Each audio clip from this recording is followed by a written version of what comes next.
we really need to get him back in, guys. It's a $4,000 tag. 122, that's a nice fish. That is a good fish. Look at him on it. Oh my God. You ripper. Sacrifice my own blood for everyone. All right. And then I'll just guide him in. He's a nice, That is a nice bluefin. Thanks, mate. Well done, mate.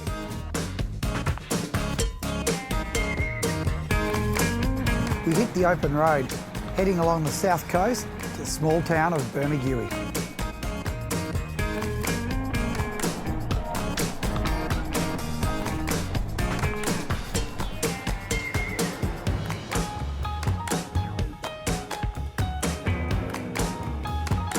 Welcome to Bermagui. We brought Sean Tracy along, who's tagging southern bluefin tuna as part of his research. Now Sean, we've done a bit of tagging in the past. What's the deal with your tagging? Give us the rundown. So what we're looking at doing now is using satellite tags to look at the post-release survival of southern bluefin tuna. And with those tags, we can also get a lot of information about their movement up and down and around the coast. Okay, so how are we going to do this? How are we going to get these tags in and how do they work? We'll go out, we've got the tagging poles, we bring the fish onto the boat, we put the tag in, and then we turn the fish around as quick as possible and get it back in the water.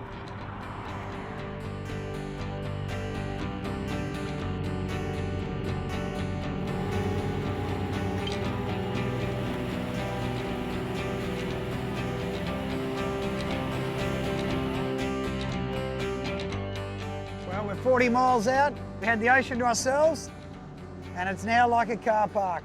It's amazing how it's changed out here now that, you know, in the old days you'd come out and no one would tell anyone nothing, keep it quiet, don't say anything. Now you come out, one of the guys found a few bluefin, and I reckon everyone's found them now. All we need to do is catch one, Sean. We do. We need to catch one. Now, Sean, I don't know how you guys do it down in Tassie, I've been down there for years. Our basic plan is up here, is we're trolling around. We've got the gear out, got the laser pros down, and got a skirt out as well, so got a mix. We've got a bucket of cubes ready to go. The minute we find those fish, we start cubing and try and get them up, and then it's hopefully hold them at the boat. As you can see, there's a pile of boats back there, and hopefully we can find the school around, well, hopefully find our own school off them a bit, troll through there, get him on, and then it's game on, and then straight over to you, mate, then it's time for the tags. Yep, it sounds good. Yeah, that's pretty similar to how we do it in Tassie, but we don't get to do the cubing because we've got a few issues with seals that show quite an interest in the bait if we start throwing it over the side. Yeah, the seals are becoming a real issue down there now, aren't they? I don't think people realise they eat the tuna. Don't they eat 100 kilo tuna and stuff? Yeah, they do now. They've sort of learnt over the last sort of 5 to 10 years, and they've got more and more brave, and they'll come in and they'll have a go at a big fish as well. As soon as they get tired, they'll let you know. As soon as it wears down a bit, they're into it. Yep.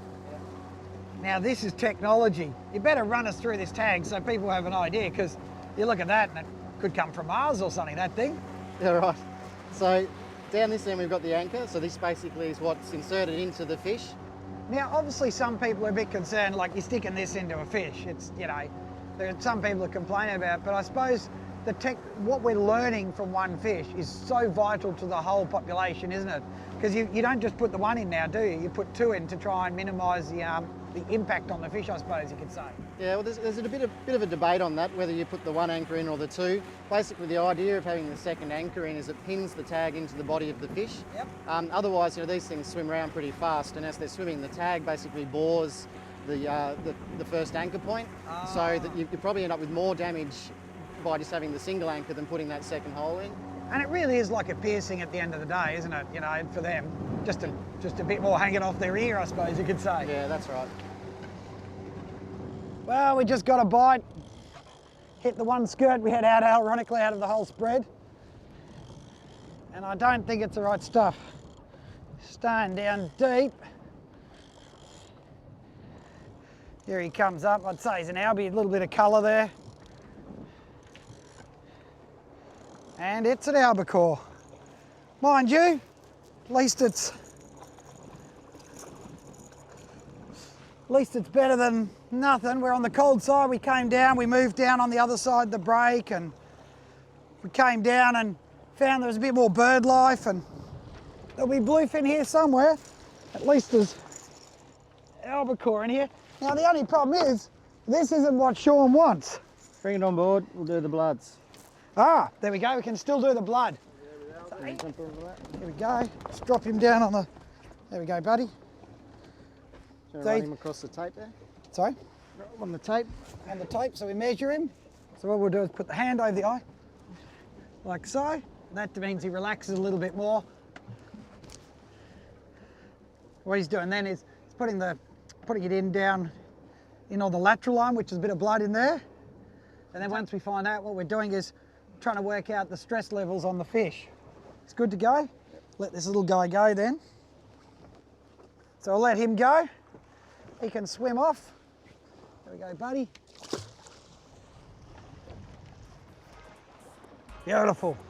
Well, I'll tell you what, Shorto, we've worked hard for this one. If I don't fall over in the process. We sat on shore waiting for this wind to calm down. We've finally come out here. We've been out here, what, 8-9 hours now? And we've got one albacore. It's been a slow day, but it sounds like all the boats have been the same, so not just us. You know what, when you did that little lactose testing on that fish and it turned out the albacore had no stress at all, tell you what, if you give me a pinprick and test, my lactose level will be going through the roof. We can arrange that. One fish, that's all we want. Well, actually we didn't want one fish, we wanted one big fish. But all we can do now is just hope this weather calms down and we can get back out and do it again. At least we can upgrade from an albacore. Can't go downhill. It'd be nice, it'd be good. And now it's time for fish facts, thanks to the Complete Angler. The albacore is the chicken of the sea, found right around the world in cooler waters. In Australia, they're prolific from New South Wales right around to Western Australia. Growing to a max of around 30 kilos, unfortunately most fish encountered around that 10 to 15 kilo mark. Now, the identifying part for an albacore is their pectoral fins, which are extended almost down the entire length of their body. You cannot miss them. They're found in large schools and they spend a lot of the time at the depths. So you catch them cubing, jigging, and of course trolling works as well. It's time for our destination profile for the tough Mitsubishi Triton. Bermagui is one of Australia's most famous fishing towns. Found some 5 hours south of Sydney or 8 hours from Melbourne, it offers world-class offshore fishing. Zane Gray put the destination on the map when he fished it decades ago, but today it is a trailer boat mecca. It is home to record-sized yellowfin and bluefin tuna, which can weigh more than 100 kilos, as well as huge striped marlin and even swordfish. The great thing about Bermagui is that it has a safe harbour that is accessible in almost any conditions, and that coupled with deep water found close to shore makes it one of the best trailer boat game fishing destinations in the country. Remember to reel in the tough and reliable turbo diesel Triton at your local Mitsubishi dealer today.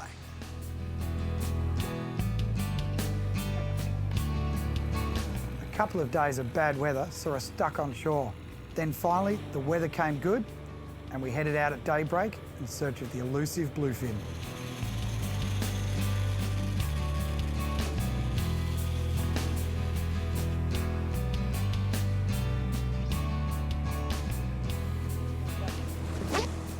There we go, double. Keep going, Al. There you go. Just gonna keep... Oh, he's just got on the popper! Oh my God! You ripper! Right, just watch your line on mine. Just watch those two. No, you over? You're over. It's all right, just slow down. Hang on. Just start winding them up.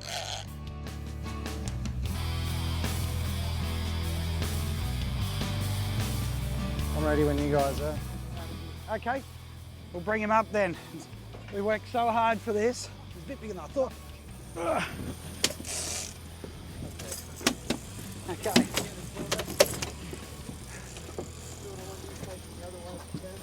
This is insane. Have a look at this. We've worked hard, I tell you, Sean.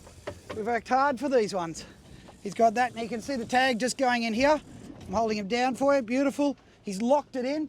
Remember what we were saying, it's got 2 points on it. Now see if you can see there, poor old Vic's fighting the next one in the background. This is chaos. It's unreal. And this is what it's all about. It's hours of nothing, minutes of mayhem. Ready to go, guys. Rightio. You want to put him in? Yep, that's all right. Look at this. You've got a pole. Oh my God. Have a look at this. He's got a set tag going in. He's going to feed it for a sec. Sorry, mate. I'll come your way. Woo-hoo-hoo! That's what we wanted, Vic. That is it. Oh, they're blowing up all over the place. This is it. We've been going for hours. Oh, this is it. We've been going for hours. We've been looking and looking. We've been working so hard. And I tell you, all of a sudden, we're sitting there going, oh, we've got to go home. We've got to go home. It's my birthday. Got to go home. And all of a sudden, everything goes off. Oh, awesome. Well, as soon as we hooked up, we had a double on. We've still got one here. We've just put one back in the water. Vic got the popper, got the halco, the big rooster, cast it out. Bloop, bloop, boom, got him on. At the back of the boat, Oh, they're just right there. All right, I'm ready to go, guys. Okay. Look at them just swimming around it. Look at them in the water. Yeah, that's the one we're hunting for the tag in. Just bottom lip if you can. Right. Oh, Nice work, Al. woohoo! That is a good fish. How's a halco rooster popper? So first of all, we're just going to measure the length. Okay, you're up at this end, so you're 15, say 122. 122. That's a nice fish. That is a good fish. We'll take a blood sample. All right, we really need to get him back in, guys. It's a $4,000 tag. Okay, you're right. I'm pole the camera. You're right to put him in. I need someone to lift the head. Okay, Vic can lift the head. That's on, hopefully. When you're ready. Yep, go. He's Oh, straight off. He's off. Oh, he's kicking that boy. 40. Well done. How good is this? Woohoo! 45 nautical miles High out five to for that sea. one. High five for that. On the popper, on the deep divers, on the laser pros, we've done it. Miles out to sea, we've pulled it off. Woo-hoo-hoo! As soon as we tagged and released our second bluefin, Vic wasted no time in hooking up again, and even Sean got one.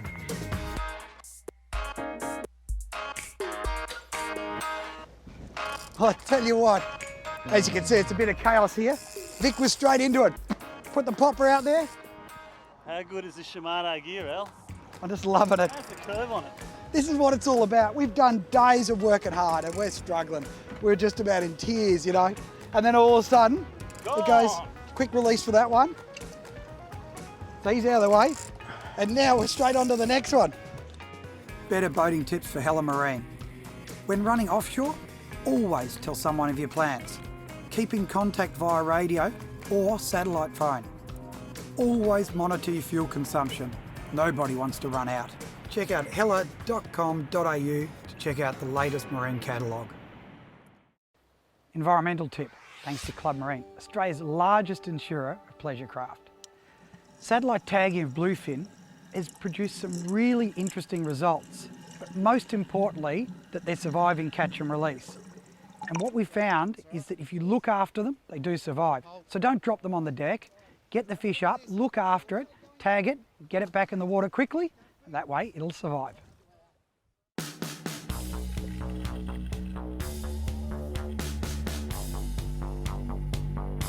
Now Sean, tell me about your research. It looks like hard work. Yeah, it's a tough job, Al, but someone's got to do it. Look at that, that's a beautiful fish. You can just hold him there now, right? That's a nice fish, must be close 35, maybe you crack 40 probably. They're fat little guys. Oh, that's just magic. It's good on the heavy tackle, we can really give it to them. That's why we're fishing heavy, so we can bring these guys up fast, get them in, get the tags in, which we've been doing, and get them back out. You want to trace him there, Al, you reckon? But I tell you what, woohoo! I can tell him all over the place, I'm so excited. You bring him in. Let's bring him in. We're going to do the blood on this one. Yep, absolutely. Oh, there you go. Should be right to grab the gills there as well, and I'll go. Oh. There we go. 2608. Alrighty, mate. What are we doing now? We've done it. We've caught the fish. Yep, we've got our 2 tags in, but we can still keep going and keep taking the blood just to look at the stress levels related to how long we're taking to bring them up to the boat. Ah, so Yeah. we're just checking on that as well. Okay. And we've got Vic's on all the his data board Yeah, for the day. Vic's data boy for the day. So, Now with this blood, what are we doing with that blood? so we can measure the lactate levels, so basically how exhausted the fish was. We can look at glucose, so the energy it used, and also cortisol levels, which is an indicator of stress. Here's my finger. Test me. I'll sacrifice my own blood for everyone. Can be Pin me. arranged, Al. Let's do Pin it. me. It could be your birthday present, Al. Al's birthday today, everybody. Happy birthday, Al. Woohoo! And it's a Bluefin day.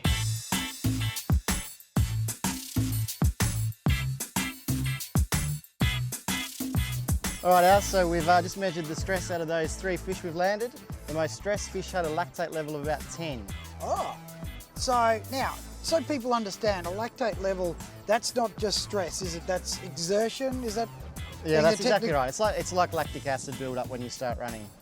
Okay, mate, let's see how I go against these fish. Can I get a lactate of higher than 10? Okay, Al, you realise that means I need a blood sample from you? Yeah, it's all right, no big knives. Keep away, Vic. No big knives or anything, is it? All right, and I'm not doing it. It's on you. Here we go. Yowzers. Oh, yep, here it goes. If you squeeze your finger, it comes out a lot Oh, easier. wow. That's got it there now. All right, so we'll put your blood onto the lactate meter. Wait for and there we go. Oh, is that all it is? 60 seconds and we'll know the answer. Will I be more than the fish? What was it? Are we there? All Tell right, me. the results through now, 4.8. Got beaten by fish. Well, that means you're a lot more relaxed than the fish. I'll tell you what, my stress levels would have been a bit higher before we hooked up. Once we hooked up, then it was all good. Glad we could make you relax for your birthday, yeah? 4.8 on my birthday. Woohoo! Happy with our success at Bermagui, we headed for home. But on the way, we got a call from Corey Young from Club Marine, who said the tuna was starting to bite a bit further north, Jarvis Bay.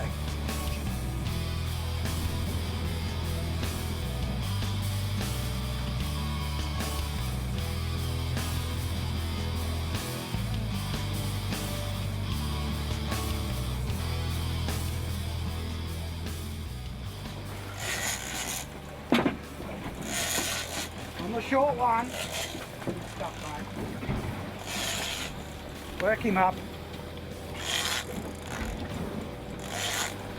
You just don't know what it is, you bring it up like that. You know, we're way out here, I don't know, 40 miles or something at the moment.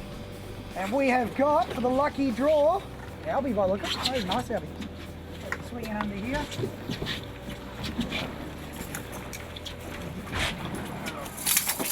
Nice one, There, Al. Albie. Look square through the nose. Now that is a nice albacore, mate. Nice fish, Al. Happy days. It's not good. A bad start. We've only been fishing for 20 minutes. The rain's eased off for 5. Looking good. One down. Good Let's start. get something bigger. Bluefin. Oh yeah. Coming up, we finally land a big bluefin. And boy, are we pleased. That is a nice bluefin. It's time for Fish Like the Pros with the Complete Angler, who've been helping people fish since 1967. Now, catching bluefin tuna, the best way to find them and to hook up is on the troll. But the trick is, don't stop. As the minute you get a bite, keep going forward, and that way you'll turn a single hookup into a multiple hookup. And remember, for all the latest and greatest on what's happening on the water, drop into the Complete Angler. First one, pick it up, Corey. I'll tell you what to do, Corey, but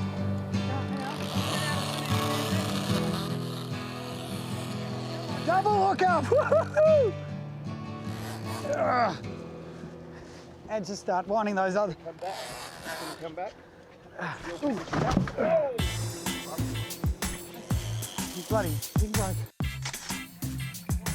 It's all the chaos when you hook up. As you saw, we had a great double hook up. My Laser Pro is still out there somewhere. You can start to see it's a closing stage. We're getting that circles. This is where it gets really hard when you're on the rod. Ease him up nice and gently for me.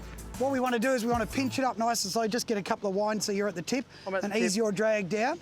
And what we want to do is walk around, bring him back the other way, swing around, that's it, lift him up. That's it. What you want to do is, you're probably better without gloves because you can just pinch it and then I'll just guide him in. He's a nice fish, this one. Oh. That is what we're all about. That is a nice bluefin. Woohoo! Thanks, mate. Well done, mate. Look at that. Well done, Ads.